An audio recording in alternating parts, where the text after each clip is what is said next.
All right, a few of us have hills to die on, and this is mine. Are you ready? I hope you're sitting down. Okay, here we go. Malcolm Young was the best guitar player in ACDC. Whoa, whoa, whoa, okay, come back. Don't go nuts. Don't start commenting yet. Angus is amazing. Yes, he was one of my first guitar heroes and has some of the best solos out there. But the older I get, the more I go like, wow, that rhythm part is insane. It's so good. And you know, those parts are really what gets you to feel the music. Sure, Flash is great, and those iconic riffs are super important, but take Malcolm out of ACDC and it's not gonna rock nearly as hard. He was the secret sauce to their high voltage rock and roll, and if you ask who the best rock rhythm guitarist is, you'd be hard pressed to find someone who doesn't say Malcolm. The nice part with ACDC is it's fairly easy to hear Malcolm's part. Just put on some headphones. Usually Malcolm is panned in one ear and Angus is panned to the other in almost every recording. Outside of his great rhythm playing, what strikes me the most is his tone. Just absolutely perfect rhythm rock guitar tone. His guitar was a big part of his sound. He mixed a Gretsch Jet with the concept of a junior style guitar and really made magic. I think junior style guitars are just rock machines, and he took that concept with those Filtertron style pickups and created what was known as the Beast. He had really big strings, 12s, on his guitar and a very heavy picking hand. And I know he used a White Falcon in some of the videos, but when I think about him, I really think of that Jet guitar. He bypassed his tone control, so it went pickup, volume knob, output. It doesn't get much more direct than that. No nonsense rock and roll. Play my rhythm part, occasionally sing some backups, and just lay it down. He was the king of making the most of what you got. So plug that guitar directly into a Marshall Super Bass that's cranked, and there you go. No mucking about, just pure rock magic. Apparently he added an extra tube to his amp, but you don't need to do that to achieve his godly rhythm tone. I think the secret here is not going over the top with the distortion. I mean, yeah, it's not a jazz tone here, but he's actually not super high gain either. You just need a tasty amount of crunch that will work really well, especially as you dig into those guitar parts. This was probably the biggest game changer for me when I was trying to find a good rock rhythm tone. You don't want to go too over the top with the gain, and you want to ride that line, so when you dig in, you get a little bit more oomph, and you can clean it up by just playing lighter. Now, on a budget, a guitar with Filtertrons and going into a Marshall-style amp, or even using a pedal that has that Marshall-style crunch will get you close enough. If you want a pedal that does that, check out the Rocket 45 Cal, which was directly influenced by Malcolm's tone, if you don't want to drop big bucks on a Marshall Super Bass. Really heavy pick in your right hand, and you need to be hitting the guitar very hard. Don't mess around. Just super confident, drive your parents crazy rock guitar. Now, if you think playing rhythm is easy, think again. Try laying down a solid rhythm part for 3 to 4 minutes with no mess-ups. Not an easy task. He makes it sound effortless and like, oh, I can do that. But then you try to do it and you go, whoa, this is really hard. He laid down the foundations to let Angus soar. And he's the reason you bob your head and jump around on those ACDC tunes. If we're talking ACDC, we basically just need to learn 2 power chords here, A and E. And you can start to see what Malcolm's doing here. So let's give this a try. You're gonna want to do the open 6th string, and then you can either bar or use 2 fingers, whatever you're comfortable with, on the 2nd fret of the 5th and 4th string, and then really hit that guitar and see if we can get some rock vibes right away. And then we can move this chord over to make an A power chord, and same thing, just really, really give her on the guitar.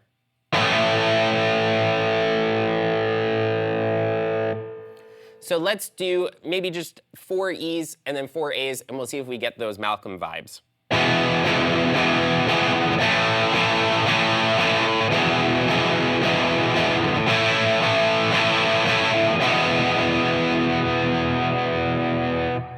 So one of the other chords he was known for using was the G chord, and you can take that pointer finger off, and if you want, and just kind of make a really big power chord.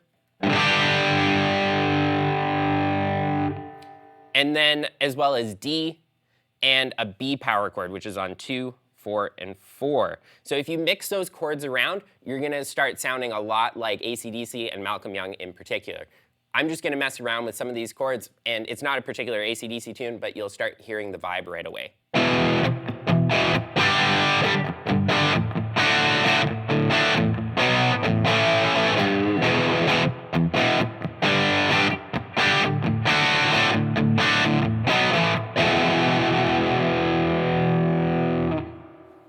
What really sets Malcolm apart is the feel that he brings to his rhythm parts. He talks about the swing in his interviews and how important that is to ACDC's material. Just a little something something that's added to those rhythm parts that really make the songs pop.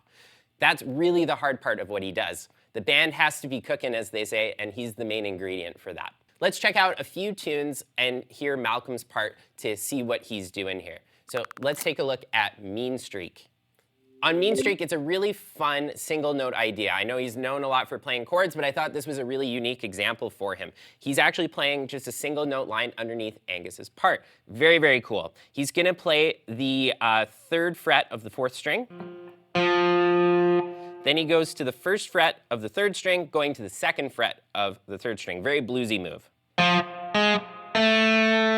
And then back to that 3rd fret of the 4th string. Then we're gonna go to the 1st fret, back to the 3rd fret. We'll do that a couple times. And then we kind of repeat that first section. So back to the 3rd string, 1st fret, 2nd fret. And then 4th string, 3rd fret. Okay, and then to finish it off, we have this little finisher move that he does with the 1st fret on the 4th string going to the open 4th string to the 3rd fret of the 5th string. And he does that twice. So let's put that all together.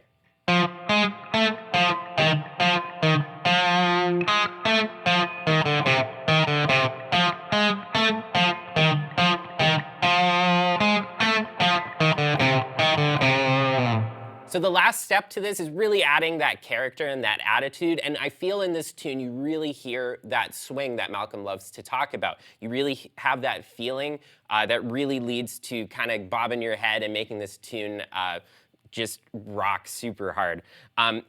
Feel free when you're playing this to kind of get lazy with your hands so you can really dig into the guitar without hitting extra strings. So this kind of, so I can really hit the guitar super hard without worrying about a ton of open strings ringing out. So let's try it all together. We'll do it maybe 4 times and see how it goes.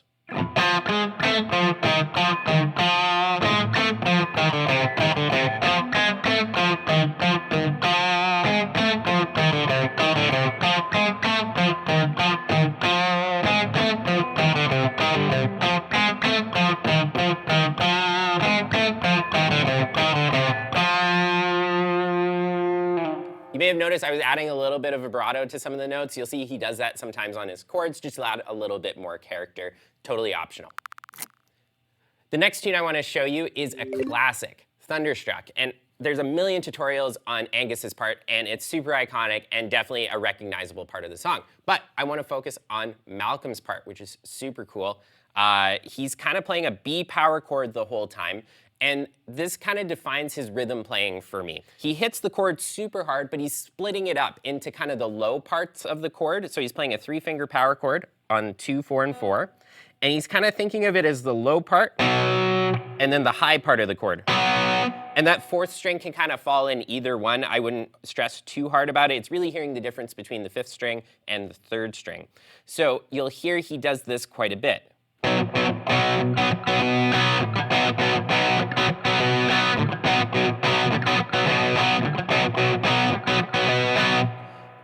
If I just played it through the chord, you wouldn't get the same effect. If I split it up, we get a little bit more character to the rhythm part.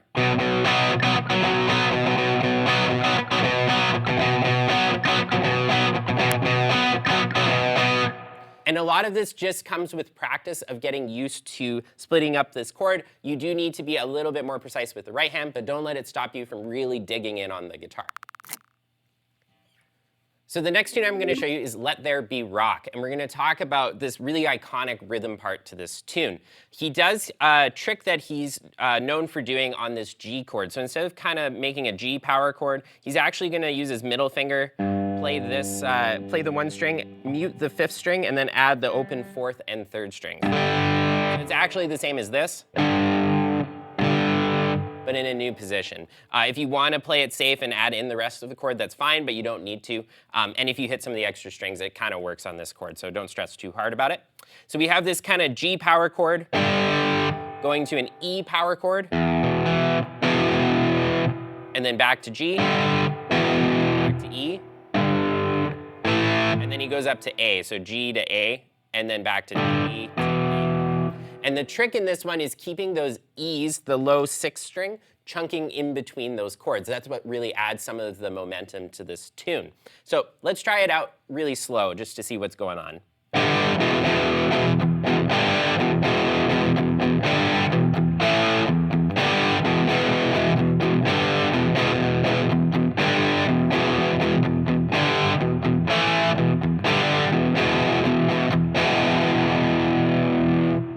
So do that nice and slow a few times. Again, really work on digging in with that right hand, making sure it's nice and solid. And we'll try it a couple times at full speed just so you can hear what it'll sound like.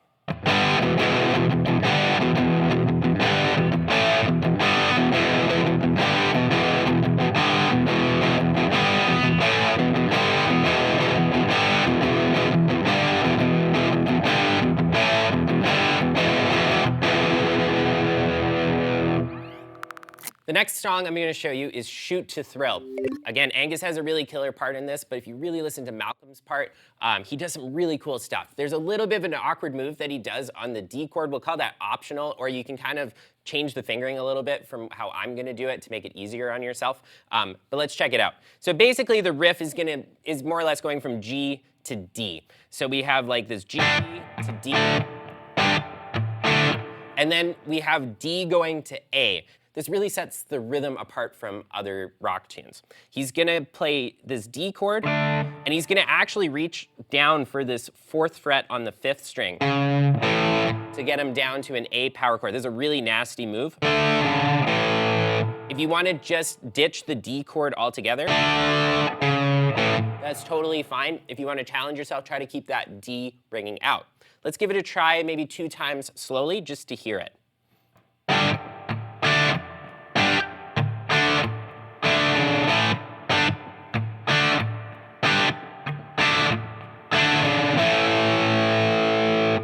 And it complements Angus's part so well. I really, really love this rhythm part. Let's try it at full speed and see how it sounds.